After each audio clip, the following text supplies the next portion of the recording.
आगे टेम्पू के ड्राइवर आगे चुम्मा मांगो है। आगे टेम्पू के ड्राइवर आगे चुम्मा मांगो है।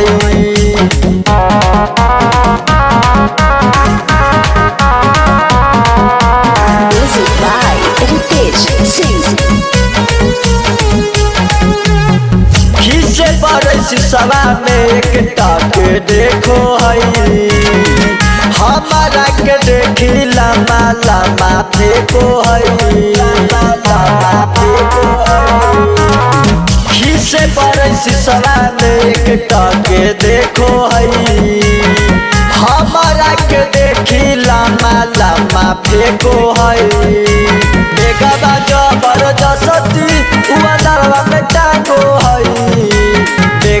जबरदस्ती उड़वा में टांगो है। आगे ट्रैक्टर के ड्राइवर आगे चुम्मा मांगो है। आगे ट्रक के ड्राइवर आगे चुम्मा मांगो है।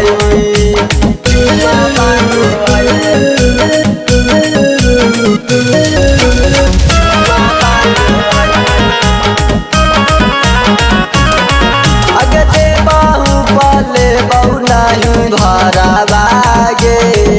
आगे बोलिया लागल टिंकू के करावागे।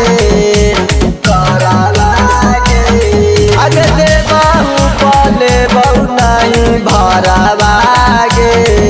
आगे बोलिया लागल कालू के करावागे। आगे सौ से जतिया एरिया से धागो है। आगे सौ से जतिया एरिया से धागो है। आगे टेम्पू के ड्राइवर आगे चुम्मा मांगो है। आगे टेम्पू के ड्राइवर आगे चुम्मा मांगो है।